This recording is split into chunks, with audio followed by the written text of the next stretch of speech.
Aparajith YouTube நேயர்களுக்கு வணக்கம். மனிதர்களாகிய நாம் வாழ்வில் என்றும் பொறுமையாக இருப்போம், பொறுப்புடனும் இருப்போம். இதில் நாம் பார்க்கப் போவது குழந்தைகளுக்கான திருக்குறள் கதை மற்றும் வாழ்க்கை பாடம். திருக்குறளின் நீத்தார் பெருமை அதிகாரத்தில் வரும் 27வது குறளையும் அதன் ஆழமான கருத்தை விளக்கும் ஒரு சிறுகதையையும் காணலாம். திருக்குறள் 27.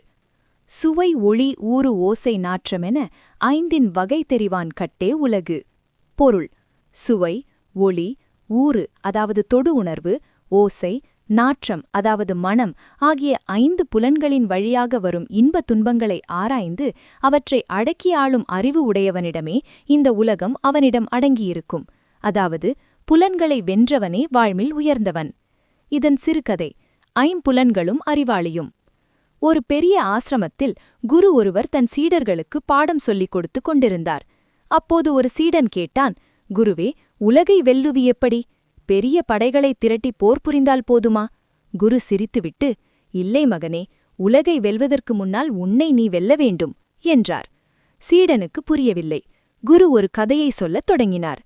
முன்னொரு காலத்தில் ஒரு ராஜா இருந்தான். அவனிடம் எல்லாம் இருந்தது. மதிப்புமிக்க பொற்காசுகள், சுவையான உணவுகள், அழகான ஓவியங்கள், மென்மையான படுக்கைகள், இனிய இசை, நறுமணம் மிக்க மலர்கள். அவன் எப்போதும் இந்த ஐம்புலன் இன்பங்களிலேயே மூழ்கிக் கிடந்தான். இதனால் அவன் தன் நாட்டையும் மக்களையும் கவனிக்கத் தவறினான். எதிரி நாடுகள் மெல்ல மெல்ல அவன் ராஜ்யத்தை கைப்பற்றத் தொடங்கின. அவன் இன்பங்களில் அடிமையாக இருந்ததால் அவனால் எதையும் தடுக்க முடியவில்லை. அதே நேரத்தில் மற்றொரு நாட்டின் அரசன் புலன் இன்பங்களில் கவனத்தை சிதறவிடவில்லை.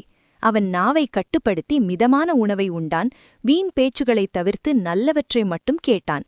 அழகான பொருள்களை பார்த்து மயங்காமல் அறிவை பெருக்கினான். அவன் தன் மனதை அடக்கியதால் அவனது முடிவெடுக்கும் திறன் மிகத் தெளிவாக இருந்தது. அவன் சிறிய படைகளை வைத்திருந்தாலும் புத்திசாலித்தனத்தால் பெரிய நாடுகளை வென்று உலகமே போற்றும் மன்னனாக திகழ்ந்தான். கதையை முடித்த குரு, பார்த்தாயா, முதல் அரசன் ஐம்புலன்களுக்கு அடிமையாகி தன்னை இழந்தான். 2ஆம் அரசன் அந்த 5ஐயும் தன் கட்டுப்பாட்டில் வைத்திருந்தான். எவன் ஒருவன் சுவை, ஒளி, தொடு உணர்வு, ஓசை, மனம் ஆகிய 5 கதவுகளையும் அறிவினால் பூட்டி தன்வசப்படுத்துகிறானோ அவனுக்கு இந்த உலகமே அடிபணியும் என்றார். சீடன் இப்போது உண்மையான வெற்றி என்பது புற உலகை வெல்வதல்ல, அகத்தில் உள்ள புலன்களை அடக்குவதே என்று புரிந்து கொண்டான். இதுபோல் மற்றொரு திருக்குறள் கதைகளுடன் மீண்டும் இந்த சேனல் வழியாக நாம் சந்திப்போம். எனவே இந்த சேனலை சப்ஸ்கிரைப் செய்யவும் மற்றவர்களுக்கும் பகிரவும். நன்றி, வணக்கம்.